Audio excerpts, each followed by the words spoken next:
Marcus Aurelius meditated on his own death every day, not because he was depressed, not because he was morbid, but because it helped him live better.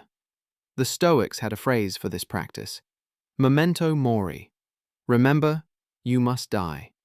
In modern life, we avoid thinking about death, we distract ourselves, we pretend we have unlimited time. The Stoics did the opposite. They thought about death deliberately, daily, not to be dark, but to stay awake. Because when you remember you will die, something important happens. You stop wasting your life. In the next few minutes, you'll understand why remembering death isn't depressing. It's clarifying. Marcus Aurelius wrote in his private journal, "You could leave life right now. Let that determine what you do and say and think." That line is not meant to frighten you. It's meant to wake you up. You could die today. This conversation, this meal, this moment. Let that truth shape how you live it. Marcus ruled an empire, he commanded armies, he held power over millions, and still he reminded himself daily, none of this would stop death from coming. So he lived with awareness, not fear. Clarity. Seneca approached this idea differently. He wrote, "It is not that we have a short time to live, but that we waste a lot of it. We live as if time is infinite. Someday I'll slow down. Someday I'll fix that relationship. Someday I'll start living the life I actually want." But someday quietly steals years. Seneca watched people sleepwalk through life, only to panic when they realized time was nearly gone. Memento Mori prevents this. When you remember you will die, you stop living on autopilot. Epictetus said something equally important. He reminded his students that death itself is not the problem. Fear of death is. That fear makes us cautious, timid, small. We avoid risks. We avoid honesty. We avoid fully living. But here's the truth that the Stoics accepted. You're going to die anyway, so you might as well live. You're going to die. Let that determine how you live. The Stoics weren't obsessed with death, they were obsessed with life. Memento Mori isn't about dying, it's about waking up. Look at how we actually live. I'll do that someday. I'll say it later. I'll change things when the time is right, as if time is guaranteed. We waste hours on things we won't remember. Days worrying about opinions that don't matter. Years staying in situations that drain us.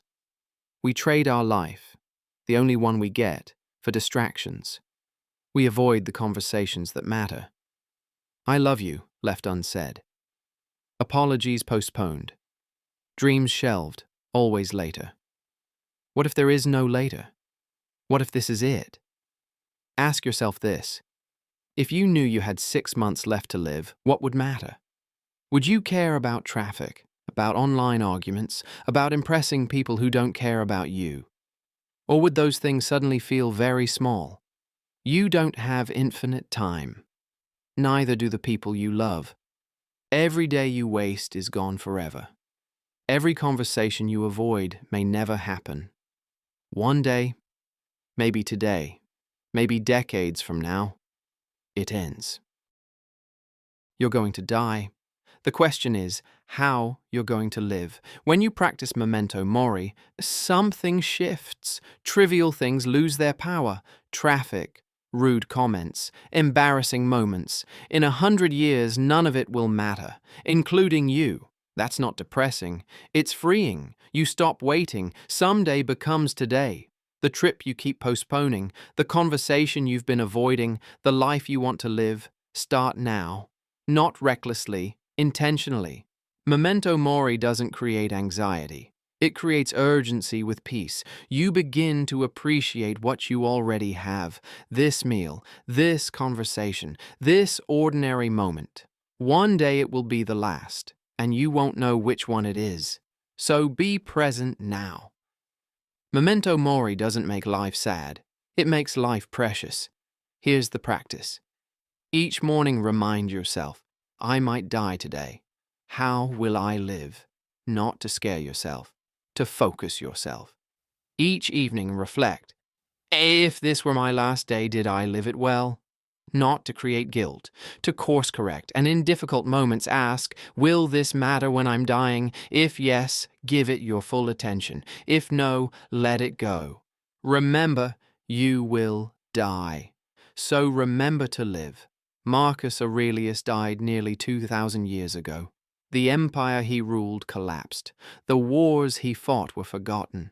But his words remain, because remembering death taught him how to live. Here's your reminder. You're going to die, not to be dark, but to be awake, to stop wasting time, to say what needs to be said, to live the life that actually matters to you. Every moment you're alive is a moment someone else didn't get. You have time, right now. Don't waste it. You're going to die. Let that determine how you live.